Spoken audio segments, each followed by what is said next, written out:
지나간 시간에 이어서 열장에 나타난 십자가의 도 두 번째 시간입니다. 지난 시간에 설명을 드리다가 나옴이 설명하는 부분이 있어서 나를 나옴이라 하지 말라, 말하라 하라, 그런 부분을 제가 말하라 하지 말라 이렇게 얘기가 나간 것 같아요. 그걸 바로 잡습니다. 오늘 십자가의 도 21번째입니다. 본문은 출애굽 9장 8절 말씀을 한번 가보죠. 여호와께서 모세와 아론에게 이르시되 너희는 풀무에 제 두 움큼을 가지고 모세가 바로의 목전에서 하늘을 향하여 날리라. 그 재가 애굽 온 땅에 티끌이 되어 애굽 온 땅의 사람과 짐승에게 붙어서 독종이 발하리라. 이제 오늘부터는 여섯째 재앙이 되겠습니다. 다섯째 재앙까지 살펴보았고요. 오늘 여섯째 재앙. 그러니까 재앙이 바로에게 계속 임함으로 바로가 하나의 심판이 끝날 때마다, 판결이 끝날 때마다 깨져서 열 번째 장자의 죽음에서 완전하게 깨어지는 우리의 모습을 설명해 주고 있습니다. 여섯 번째 재앙은 심판은 독종이죠. 독종은 아바부아라고 원어가 기록되어 있습니다. 독종이 발하여, 이 아바부아라는 뜻인데, 아바부아는 내뿜다 또는 염증을 일으키는 것, 발진, 농포 이런 뜻에서 나왔는데, 아바부아 세신이라고 되어 있어요. 세신. 세신이란 단어는 이렇게 파자를 해보면 하나님의 생명이 내 안에 들어와서 확장이 되는 겁니다. 확장이 되어지면 여호와로 호흡이 되는 것과 똑같아요. 창세기 1장에는 여호와라는 단어가 안 나온다 그런 분들이 계시는데, 이게 해라는 단어, 호흡이라는 문자가 쓰여졌기 때문에 그것이 곧 여호와와 같아요. 숨 쉬는 것과 같습니다. 세신은 태우다 라는 그런 어원에서 왔다고 합니다. 염증, 종기, 종초, 독종 이런 뜻이 되어져요. 근데 이것은 종기라는 것은 그렇잖아요. 우리 몸에 있는 종기는 골마 터져버리는 거죠. 종기는 골마 터져버리게 되는 것. 그러니까 더 이상 우리가 생명을 공급받지 못하는 상태가 되어지면 완전히 골마 터져서 종기가 된다는 의미가 되어진 거죠. 어떤 의미에서 그러냐면 하나님의 말씀이 내 속에 들어와서 되어지고 하나님의 생명이 내 안에서 확장되어야 되는데 이것이 안 돼요. 다른 것에 의해서 되어지는 것, 그게 종기죠. 하나님의 생명이 내 안에서 이루어지는데 하나님의 생명이 하나님 말씀이 아니라 다른 것으로 되어지는 거죠. 율법으로 되어진다든지 다른 외부적인 것, 자기 것으로 되어지는 것. 겉으로 보기에는 그렇듯하지만 이 종기는 결국 골마 터지게 된다는 의미가 되겠죠. 겉은 그럴듯한데 속은 비어있는 겁니다. 해벨인 겁니다. 아무것도 아닌 상태예요. 그러니까 생명을 계속 이렇게 호흡하듯이 공급을 받아야 되는데 호흡하듯이 생명을 공급받지 못하게 되어지면 결국은 골마서 터져버린다는 그런 의미가 되겠죠. 바로가 그런 상태라는 거죠. 지금 안에서 이겨낼 수 있는 양분을 계속 공급받아야 되는데 생명의 공급이 계속 없는 거예요. 그래서 여기 풀무에 제 두 움큼을 가지고 이렇게 되어 있어요. 온 땅에 티끌이 되어 애굽 온 땅의 사람과 짐승에게 붙어서 독종을 발하게 하라, 이렇게 되어 있잖아요. 그러니까 재는 뭡니까? 재. 여기 나오는 재는 이게 타고 나오면 티끌이잖아요. 불에 타고 나오면 티끌을 재라고 하지 않습니까?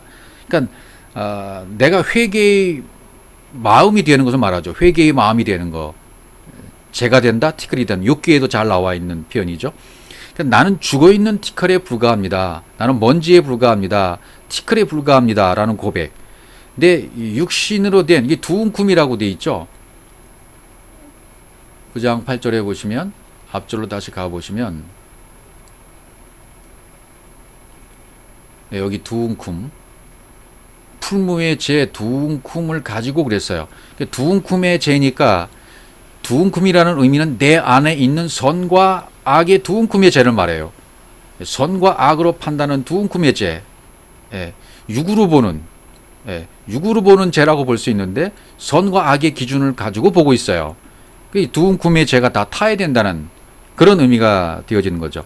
그러니까 내 육신의 생각은 이 죄와 같으니까 없어져야 돼. 타버려야 돼. 그래서 복음의 말씀을 우리에게 뿌리면 그 사람들의 마음이 이 복음의 말씀에서 타버리고 뭐가 된다고요? 그렇죠. 죄가 돼버리는 거죠. 여러분과 저도 그렇게 된 겁니다. 하나님이 말씀을 뿌리니까, 복음의 말씀을 위로부터 우리에게 뿌려주시니까 우리 안에 있는 죄가, 마음의 티끌이 다 타서 티끌이 돼버린 거죠. 두움큼의 죄가 전부 타버린 거예요. 그러니까 그렇게 되니까 내가 병자였구나라고 깨달아지죠. 병자라는 상태가 깨달아지면 고침을 받을 수 있는 거죠. 병자로 진단받으면 이 종기가 부풀어 오르는 거죠. 그러면 자기 몸이 생명으로 확장이 돼 버립니다. 그럼 육신의 생각인 도끼가 어떻게 해요? 빠져나가는 거죠. 도끼가 밖으로 뿜어져 나가는 겁니다. 그게 아바부아라는 독종이라는 뜻입니다. 하나님의 뜻과 하나님의 속성, 하나님의 것, 하나님의 호흡, 하나님의 뜻, 하나님의 의도, 이런 하나님의 것만이 내 안에 자리 잡아야 됩니다. 그렇게 자리 잡으면 이 하나님의 생명이 종기를 치료해 버리는 거죠. 이 하나님의 생명이 내 안에 흡수가 돼서 내 마음의 그 말씀이 내 속에 그분의 것으로 채워진다면 이 모든 종기는 하나님의 생명에 의해서 치료돼 버리는 거죠. 없어져 버리는 거죠. 그러니까 모세와 아론이 던진 복음의 말씀으로 인해서 바로의 마음판, 바로의 마음에서 씨름이 일어나는 겁니다. 내 마음에서 씨름이 일어나는 것과 똑같습니다. 그러면 영과 육이 싸우는 거 아니겠습니까? 내 안에서. 영과 육이 싸워서 결국은 뭐가 져야 됩니까? 육이 지는 거죠. 육이 쫓겨나가는 현상을 비유로 말씀하신 것이 바로 이 독종의 심판이 되겠습니다. 그 다음에 이제 나오는 것이 7번째가 우박이죠. 출입 9장 18절입니다. 내일 이맘때면 내가 중한 우박을 내리리니 내가 개국 이래로 그와 같은 것이 있지 않던 것이니라. 이제 보내어 내 생축과 내 들에 있는 것을 다 모으라. 사람이나 짐승이나 물에 들에 있어서 집에 돌아오지 않는 자에게는 우박이 그 위에 내리리니 그것들이 죽으리라 하셨다 하라 하시니라. 이제 우박의 심판 판결입니다. 우박은 이제 바라드라고 되어 있습니다. 우박, 바라드. 바라드란 단어는 그러니까 말씀의 비가 하늘에서 내리는 거죠. 말씀의 비라는 뜻이죠. 우박은. 이 말씀의 비가 무거운 우박으로 내려버리는 거예요. 그러니까 말씀이 보이도록 나타나면 우박이 된 거죠.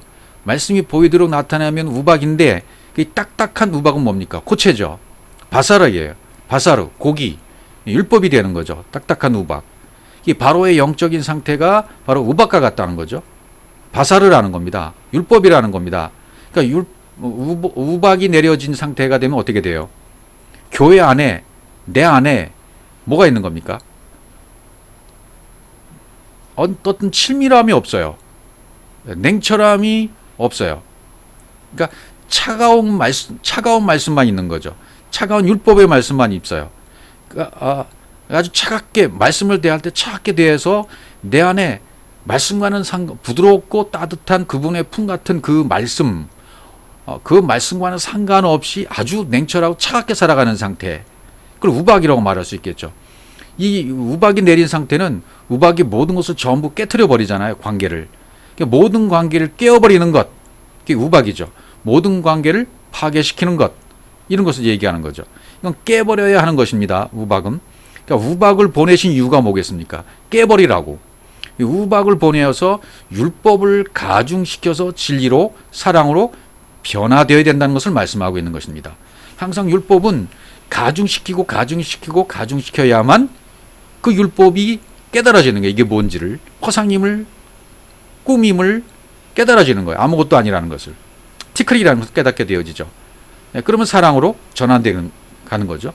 무거운 우박, 바사루, 율법, 고기, 무거운 말씀이에요. 무거운 짐을 지고 있는 것을 깨닫게 해주시는 거죠. 우박이 내렸다는 것은 그걸 깨닫게 해주는 거예요. 그러니까 우박의 판결은 반드시 우리에게 필요해요. 우박이 내려서 내가 판결을 받아야만 바로의 마음이 어떻게 바뀌어요? 다바르의 율법의 말씀이 아마르의 진리의 말씀으로 바뀌어지는 거죠. 그러면 그동안 여러분과 저에게 있었던 모든 일들은 뭐가 되는 겁니까? 나를 때리는 무거운 우박이었던 거예요. 이걸 깨달으면 우박이 그치는 거죠. 아, 그동안 내 인생사에 있었던 모든 일들은 바로 나를 때려서 깨지게 하시는 우박이었구나. 이것을 깨닫게 하는 거죠. 이게 내 인생에 있었던 모든 일이 우박이었음을 깨달으면 그때서야 우박은 그치게 된다 그 말이죠. 그리고 사랑으로 역사하는 거예요. 그러니까 그동안은 사랑이 아닌 것으로 변장해서 나타났던 거예요. 그때 그 일이 일어났을 때는 그게 사랑인 줄 몰랐어요. 그런데 깨닫고 보니까 그 사건이 사랑이었네. 그 재앙이 나에게는 좋은 것이었구나. 그 심판이 나에겐 좋은 것이었어. 그러니까 여러분과 저의 인생사에 있었던 모든 일들을 깨닫고 보니까 내게 일어났던 모든 사건들이, 나에게 일어났던 모든 사고들이, 나에게 일어났던 모든 문제와 실패와 좌절과 상처를 줬던 모든 일들이 이게 바로 위장된 사랑이었구나. 그것을 통해서 내 무거운 짐을 깨버리라고 주신 우박이었구나. 그것을 깨닫는 순간 그 무거움이 사라지고 사랑으로 전환된다는 말씀이 되겠습니다. 그러니까 변장돼서 나타나는 것은 잘 깨닫지 못하잖아요. 그러니까 변장돼서 나한테 다가오는 하나님이 너무 감사한 거예요, 이제는요. 그 하나님이 나를 깨닫게 하시려고 변장하셔서 사랑으로 나타나신 거죠. 그때는 변장된 사랑을 몰랐지만 깨닫고 보니까 이 모든 것들이 나를 품으시려는 하나님의 사랑이었구나.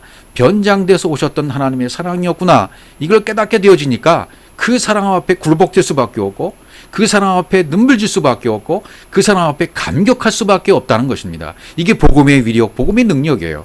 여러분의 모든 인생사를 뒤돌아보시면서 이것이 다 하나님의 사랑이었구나.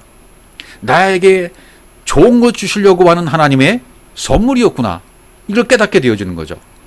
그러니까 내가 바로로 깨닫게 되어지면 이 우박이 내림으로 말미암아 나의 모든 우박의 판결로 내 무거운 짐을 다 깨부셨던 거예요. 나의 잘못됐던 모든 것들을 깨부셨던 거예요. 그러니 얼마나 감사하고 얼마나 감격스럽겠습니까? 자, 이제 우박이 끝나면 출애굽기 10장으로 가면 이제 메뚜기 재앙이 나오죠. 메뚜기도 또 의미가 있는 것이겠죠. 출애굽기 10장 13절입니다. 모세가 애굽 땅 위에 그 지팡이를 들매 여호와께서 동풍을 일으켜 온 낮과 온 밤에 불게 하시니 아침에 맺혀 동풍이 메뚜기를 불어들인지라. 메뚜기가 온 땅에 이르러 그 사방에 내림에 그 해가 심하니 이런 메뚜기는 전에도 없었고 후에도 없을러라. 15절 메뚜기가 온 지면에 덮여 나름에 땅이 어둡게 되었고 메뚜기가 우박에 상하지 아니한 밭의 채소와 나무 열매를 다 먹었으므로 애굽 전경의 나무나 밭의 채소나 푸른 것은 남지 아니하였더라. 메뚜기는 이제 아루마라고 되어 있어요. 메뚜기, 이것은 아르베라는 단어를 썼습니다. 아르베. 그것은 라바에서 왔습니다. 증가하다라는 단어에서 유래가 되었거든요. 증가하다, 이렇게 군대처럼 이렇게 증가하고 양육되어지는 그런 모습을 상징하는 게 메뚜기, 아르베, 라바에서 왔습니다.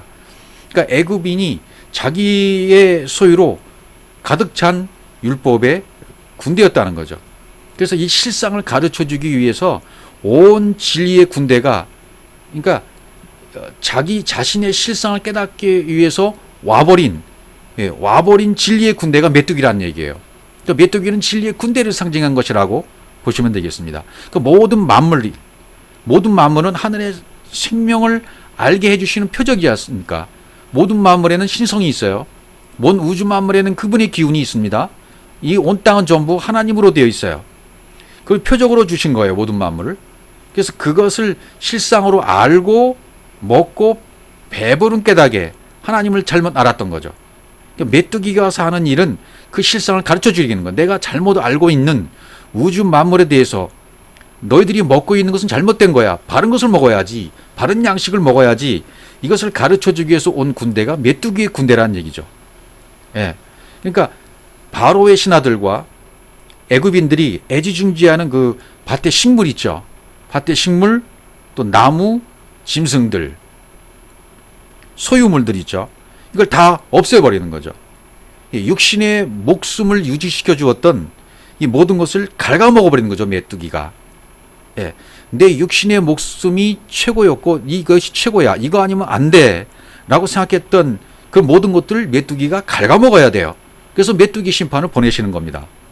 메뚜기 판결이 의미로 보여지는 것은, 야, 너희 이렇게 갉아먹지, 이렇게 없는 것으로 여겨지는 거야. 너희가 가지고 있던 모든 소유는 이렇게 없어지는 것이 맞아. 이 소유는 가짜였어. 라고 진리가 와서 다 갉아먹어야 돼요. 그러니까 교회 안에 이 본질적인 영, 진리, 이 그리스도가 있어야 되는데, 교회 안에 본질적인 진리가 없고 그리스도가 없고 다른 것이 덮여 있는 상태예요. 율법 교회는 모든 것이 다른 것이 덮여 있는 상태입니다. 육적 생각만 가득합니다. 영적 감각을 상실한 상태입니다. 그래서 메뚜기는 하나님의 큰 군대, 진리의 군대로 온 것입니다. 그러니까 처음 이 복음을 듣는 분들 가운데서는 그렇지 않다고 말할 거예요. 우리 교회는 깨끗하고 우리 교회는 복음만 전하는 교회고 우리 목사님은 신령하고 우리 교회는 진리로 가득 찼다고 설명할 수 있을 것입니다.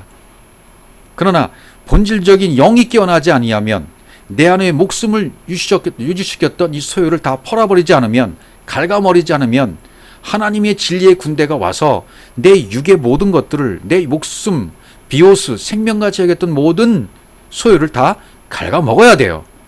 그래야 비로소 내 것이 없어지고 이 천연적인 이 육의 기질이 다 갉아먹혀야 됩니다. 없어져야 됩니다. 그래야 그리스도만 남고 생명만 남는 것입니다. 군대는 진리의 말씀이지 않습니까? 그러니까 예수 그리스도가 진리의 말씀이 되는 거예요. 그 말씀이 바로에게 들어가서, 그리스도의 말씀이 바로에게 들어가서 바로를 쳐버리는 겁니다. 이것이 우리에게도 적용이 되는 거죠. 그리스도의 말씀이 바로였던 내 속에 들어와서 그 말씀이 나를 쳐버렸던 거예요. 그러니까 가짜인 것들 쳐버린 것이고 가짜인 것들 먹어버린 거죠. 진리의 말씀이. 그러니까 세상을 여러분 진짜로 알면 안 돼요. 세상은 실제가 아닙니다.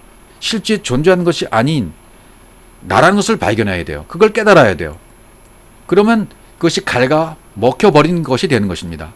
다 먹어치우고 다 없애버리고 남는 것이 뭐만 남아요? 진리만 남는 거죠. 그리스도만 남는 겁니다. 생명만 남는 겁니다. 하나님만 남고 사랑만 남는 거예요. 근데 반대로 그러면 지금까지 바로가 하나님을 갉아먹고 있다는 것이 되어져요. 다시 말하면 내가 하나님을 갉아먹고 있었던 거예요. 잘못된 진리, 잘못된 영, 잘못된 율법에 속해서 그것이 최고인 줄 알고 살아왔기 때문에 내가 하나님을 갉아먹은 거예요. 하나님을 도둑질한 것이고 하나님을 갉아먹고 있던 거예요. 반대로 내 것을 다 도둑질 당해야 되고 내가 갉아먹힘을 당해야만 합니다. 하나님의 진리의 군대에 의해서. 그래서 이것을 고쳐주기 위해서 메뚜기를 심판하기 위해서, 나를 심판하기 위해서 메뚜기를, 진리의 군대를 보내신 것입니다. 그래서 그리스도의 말씀이 임하면, 메뚜기가 오면 이제는 땅을 보는 눈이 가려집니다. 하늘이 열려집니다. 영현인이 띄어지게 됩니다. 이렇게 메뚜기의 심판이 이루어지면 내 모든 것이 열려지게 되고 하늘문이 열려지게 되고 보는 시각이, 땅을 보는 시각이 이제는 달라지고 사람들을 보는 눈이, 시각이 달라집니다. 나와 똑같은 존재로 보는 거예요. 아직은 진리를 깨닫지 못했지만 저 사람도 똑같은 하나님의 영이 있는 존재로 보게 되는 것입니다. 그리스도의 말씀이 임하면, 메뚜기가 내 안에 오게 되어지면, 진리의 말씀이 군대로 나에게 오게 된다면 그동안 잘못 오해하고 있었던 모든 말씀들을 갉아먹어버리고 내 소유의 모든 것들을 갉아먹어버리게 된다는 얘기입니다. 그렇게 되니까 영의 눈이 띄어지는 겁니다. 하늘의 세계가 열려져 버린다는 것입니다. 그 다음에 이제 9번째가 흑암이죠. 출애굽기 10장 21절로 가보죠. 여호와께서 모세에게 이르시되 하늘을 향하여 네 손을 들어서 애굽 땅 위에 흑암이 있게 하라. 곧 더듬을 만한 흑암이리라. 모세가 하늘을 향하여 손을 들매 캄캄한 흑암이 3일 동안 애굽 온 땅에 있어서 그동안은 사람이 서로를 볼 수 없으며 자기 처소에 일어나는 자가 없으되 이스라엘 자손이 거하는 곳에는 광명이 있었더라. 이렇게 되어 있습니다. 이 흑암은 우리가 이제 그동안 공부를 좀 했었죠. 흑암, 호셰크에 대한 공부는 앞에서 좀 공부를 했었습니다. 호셰크. 호셰크가 뭔지를 깨달으면 빛이 깨닫게 되는 거죠. 반드시 호세크가 임해야 진리의 빛이 임하게 되는 거죠. 예. 그러니까 흑암을 주어서 내가 흑암인 것을 깨달으면 그건 오르의 빛이 임한 것과 똑같아요. 그러니까 흑암을 너희들에게는 하나님이 흑암은 너희들에게 반드시 필요해. 왜? 빛이 필요한 것을 깨닫게 하기 위해서. 그러니까 내 속에는 그동안 빛이 없었구나. 나에게는 빛이 없었네. 그 근본적인 오르의 빛이 없었네. 라는 것을 깨닫게 하기 위해서 흑암을 보내주시는 거죠. 그러니까 나에게 필요한 것이 무엇인지를 알게 되는 거예요. 왜? 영으로 빛을 비춰버려 버리니까. 예, 진짜 자기를 찾게 되는 거죠. 이것을 영적 각성이라고 하는 거죠. 영적으로 다시 깨어나고 영적으로 회복되고 영적으로 다시금 살아나는 것, 자기를 찾게 되는 것, 진짜 자기의 본질을 찾아가는 것, 이것이 영적 각성이라는 것입니다. 하나님으로 온 영이었구나. 하나님으로부터, 그분으로부터 온 영이었구나. 내가 하나님 자신이 보내신 그 영이 바로 나였구나. 내가 그리스도였네. 그리스도의 영이었구나라는 것을 깨닫게 되는 겁니다. 왜? 흑암이 있으므로 이 진리의 빛을 깨닫게 된다. 그 말이 되는 거죠. 여기 더듬을 만한이라는 표현이 나오죠. 그리고 그 다음 구절에 보시면 모세가 여기 21절에 더듬을 만한 흑암이다 이런 표현이 되어 있어요. 더듬을 만한 마사시, 손으로 더듬어 찾다 이런 뜻이거든요. 내 손으로 만져보아서 찾는 거죠. 내 손으로 직접 만져보고 찾는 거. 더듬을 만한. 그러니까 내가 누구인지를 알게 하는 것이 흑암이었죠. 더듬어 찾고 보니까 바로 내가 빛이었어요. 진리였어요. 이렇게 어둠이 무엇인지를 알게 되어지면 그것이 이제 언약으로 바뀌어져 이루어지게 되는 거죠. 그러니까 삼일길의 방식으로 어둠을 깨닫게 해 주셨습니다.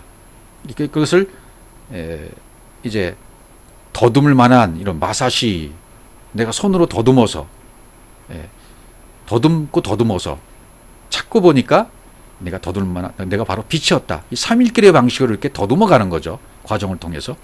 그동안은 여기 사람과 사람 사이에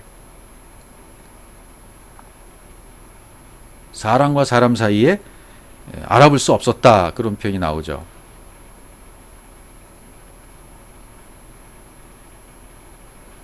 (23절) 그동안은 사람이 서로를 볼 수 없으며 이런 표현이 나와요. 사람이 서로를 볼 수 없으며 이런 표현이 나오죠. 사람은 여기 이시라는 단어도 이시, 씨가 있는 남자, 서로 서로 볼 수 없다. 서로 형제로 볼 수 없는 거죠. 그러니까 흑암을 경험한 자들이 이 자신을 깨달아 생명이 씨인 남자가 되는 겁니다. 흑암을 반드시 경험해야 돼요. 그래야 빛이 되는 거죠. 그럼 내 속에 씨가 있는 이씨, 남자가 되는 거죠. 자카르가 되는 거죠. 생명이 있는 자카르.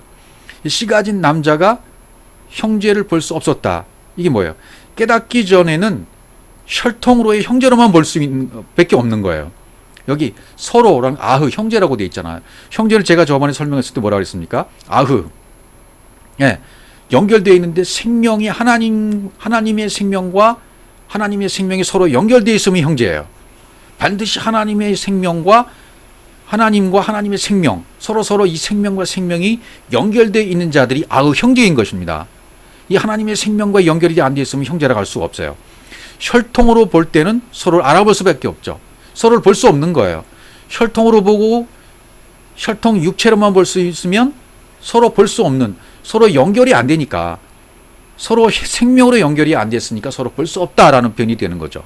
그러나 서로 생명으로 연결되어 있으면 서로 볼 수 있는 존재가 되어지는 거죠. 서로 하나이니까요. 자기 자신을 영으로, 신으로 자각을 못하면 육적 형제가 되는 거죠. 어둠이에요, 이게. 어둠으로만 보는 상태죠.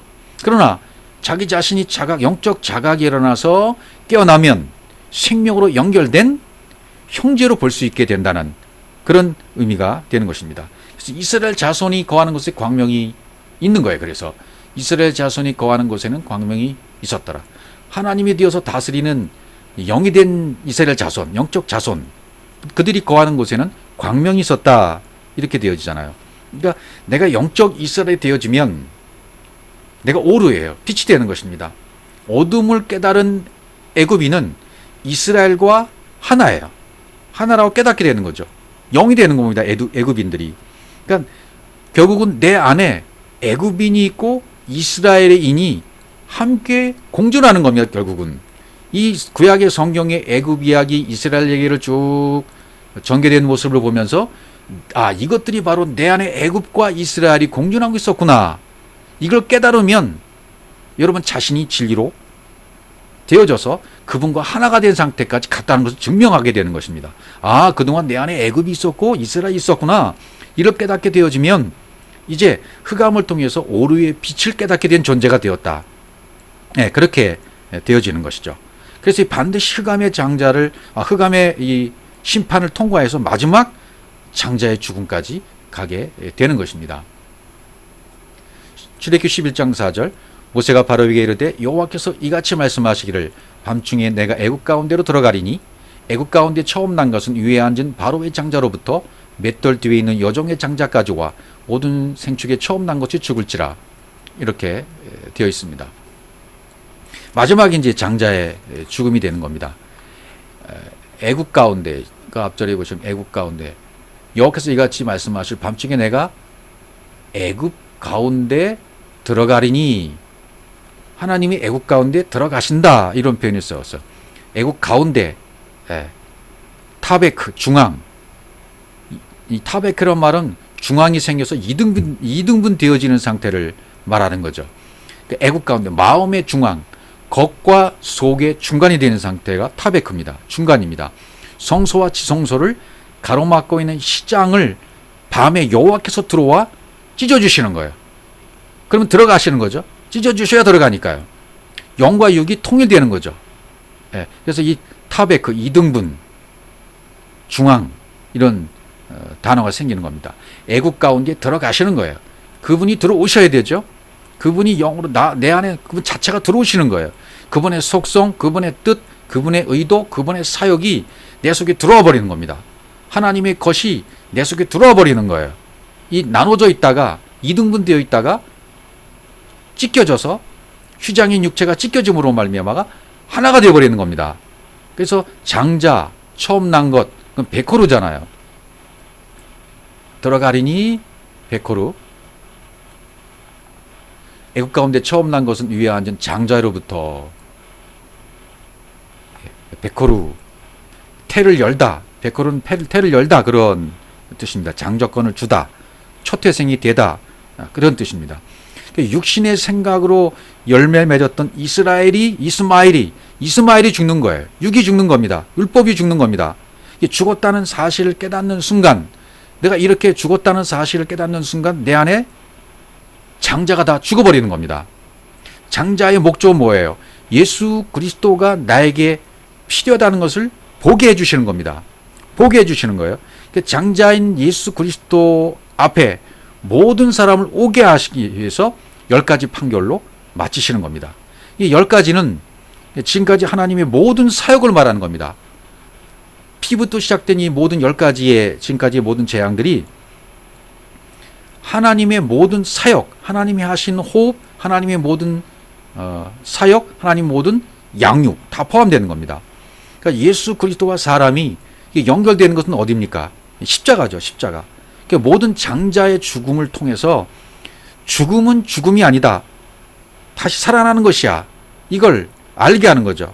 그래서 살리기 위해서 어린 양 되시는 예수 그리스도가 죽으시는 거예요. 그래서 여기 위에 앉은 3가지가 나오죠. 위에 앉은 바로의 장자, 2번째 맷돌 위에 있는 여종의 장자, 3번째 모든 생축에 처음 난 것, 이것이 죽는다라는 표현을 썼어요. 위에 앉은 바로의 장자, 그러니까 나를 지배하고 있는 모든 육신의 생각을 말하는 거겠죠. 육신의 생각, 사람의 교훈, 이 물자 말씀, 이 모든 것이 싹 죽어버리는 걸 말하는 거죠. 바로의 장자가 죽는다는 것은 바로 그런 거예요. 내 육에 있던 모든 것, 육신의 생각, 사람의 교훈, 문자 말씀, 성경 66권이 문자로 들어왔던 것, 오해했던 말씀, 이것이 죽는 것입니다. 위에 있는 바로의 장자가 죽는 것이죠. 맷돌 위에 있는 여종의 장자. 맷돌은 뭡니까? 윗짝은 그리스도예요. 윗짝인 그리스도로 갈아서 전부 갈아 엎어지는 거죠. 율법이 갈아 엎어지는 것이고 여기에 모든 것들이 갈아 엎어 죽는 거예요. 그래야 이삭이 나오는 거예요. 이스마엘이라는 아들이 이렇게 갈아서 엎어 죽으면 거기서 이삭이 나와요.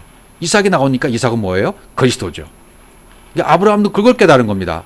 이삭이 곧 그리스도였구나. 아, 내가 곧 이삭이었네. 내가 곧 그리스도였네라고 아브라함이 깨닫게 되어버리는 거죠. 세 번째는 모든 생축에 처음 난 것, 이렇게 되어 있죠. 그러니까 내가 진리의 말을 못하고 있던 짐승으로서의 장자, 진리의 말을 못하고 그동안 섞여있던 모든 것들이 이제는 완벽하게 모든 생축이 처음 난 것들이 십자가의 죽음을 통해서 다 이렇게 없어지는 거죠. 10가지 재앙을 통해서 10가지 심판을 통해서 하나님의 모든 사역이 내 안에서 이루어짐으로 말미암아 바로가 깨어졌어요. 그래서 위에 앉은 바로의 장자 죽습니다. 맷돌 위에 있는 여종의 장자 죽습니다. 모든 생축이 처음 난 것까지 전부 장자로서 죽게 되어져요. 그러면 육의 생각과 행위 언약, 이 율법의 말씀, 말 못하는 짐승의 말이 이 말이 다 죽어버리는 거죠. 그럼 하나님의 진리가 온전케 되고 완전케 되는 것을 말하는 거예요. 완전케 된다. 그러니까 하늘의 양식을 우리에게 계속 먹이시는 이유는 어디 있어요? 그러니까 처음 재앙부터 10가지 재앙, 심판까지 모든 말씀을 하늘의 양식을 계속 먹이시는 거잖아요. 바로에게, 우리에게, 나에게. 그 양식을 계속 먹이는 것은 점진적으로 그리스도로 만들어 가시는 거예요. 점진적으로. 그래서 애국과 바벨론에서 벗어나서 하나님같이 닮아가는 거예요. 피는 담이란 뜻이라고 그랬죠. 하나님같이 닮아가서 하나님같이 되어버리는 거죠. 하나님이 되어버리는 겁니다. 이것이 새 창조이고 이것이 새 하늘과 새 땅이고 이것이 새 예루살렘이 되는 것입니다. 이 10가지 심판, 10가지 이 심판의 결과를 통해서 바로의 모든 것이 다 깨어졌습니다. 여러분과 저의 모든 것이 깨어졌습니다. 새 창조, 새 하늘과 새 땅, 새 예루살렘이 이루어졌습니다. 그런 11조가 이루어진 것이고 십계명이 다 내 안에서 이루어진 것이고 이 열의 모든 것이 완성되어짐으로 말미암아 내 안에 있는 바로의 장자로부터 맷돌 위에 있는 여종의 장자, 모든 생축에 처음 난 모든 것이 다 죽은 상태가 되어지면 언약의 성취, 베레스트의 성취, 샤마임과 에레츠로 이루어진 이 바라가 엘로힘으로 발화되어진 베레스트가 성취된 사람이 된다는 것입니다.